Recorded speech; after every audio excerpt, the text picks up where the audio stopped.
एक आदमी जिसकी सैलरी सिर्फ 12,000 रुपये, वो 25 लाख का मकान बनवा रहा था।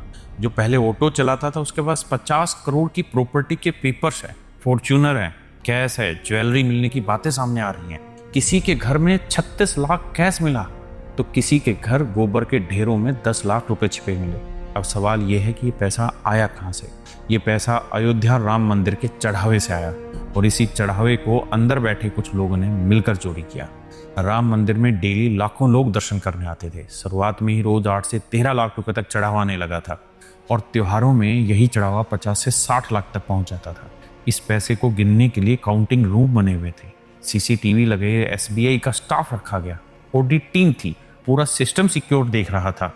लेकिन गड़बड़ी यहीं से शुरू हुई। जिन लोगों को पैसे गिनने और संभालने की जिम्मेदारी दी गई थी उनमें से कई लोग सिफारिश और जान पहचान से रखे गए थे। कोई किसी ट्रस्टी का रिश्तेदार था तो कोई ड्राइवर का भतीजा था, कोई किसी का खास आदमी था। सैलरी किसी की 12,000, किसी की 20-22,000 थी, लेकिन लाइफस्टाइल करोड़पतियों जैसी हो रही थी। चोरी का तरीका भी बहुत सिंपल था। काउंटिंग रूम में सीसीटीवी लगे थे, लेकिन कुछ लोग कैमरा के सामने खड़े होकर व्यू ब्लॉक कर देते थे। फिर दूसरे लोग 500 रुपए की घड़ियां कपड़ों में छुपा लेते थे और बाद में बाहर ले जाकर आपस में बांट लिए जाते थे। बाद में तरीका और स्मार्ट कर दिया। 100 नोटों की गड्डी में 120 नोट डाल देते। वाउचर 100 नोट का बनाते थे, लेकिन एक्स्ट्रा 20 नोट रास्ते में निकाल लिए जाते थे। मतलब मंदिर के हिसाब में 100 नोट, बैंक में 100 नोट और बीच के एक्स्ट्रा नोट गायब। जब निगरानी बढ़ी तब हिडन कैमरा लगाए गए। फिर फुटेज में आरोपियों के पैटर्न सामने आए। इसके बाद एसआईटी बनी, वॉशरूम से कैश मिला और लोगों के घरों से कैश, ज्वेलरी और प्रॉपर्टी के पेपर मिले। लेकिन असली सवाल अभी भी वही है, क्या सिर्फ 12,000 या 20,000 कमाने वाले छोटे कर्मचारी इतना बड़ा खेल कर सकते थे? क्योंकि मामला सिर्फ कैश काउंटिंग तक नहीं रुका, जमीन खरीद में भी आरोप लगे।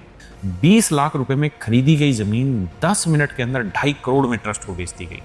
2 करोड़ की जमीन सिर्फ 10 मिनट में 18.5 करोड़ में ट्रस्ट को बेच दी गई। यानी आपने अभी कोई जमीन 2 करोड़ की खरीदी और उसके 10 मिनट बाद आप उसे 18.5 करोड़ में बेच रहे हैं ट्रस्ट को। चांदी की ईंटें, भगवान राम के गहने, चरण पादुका और ज्वेलरी के रिकॉर्ड पर भी सवाल उठे। लोगों ने पैसा किसी नेता को नहीं दिया था, किसी ऑफिसर को नहीं दिया था, लोगों ने भगवान राम के नाम पर चढ़ावा दिया था। और अगर उसी चढ़ावे में चोरी हुई है तो सिर्फ छोटे नाम पकड़कर बात खत्म नहीं होनी चाहिए।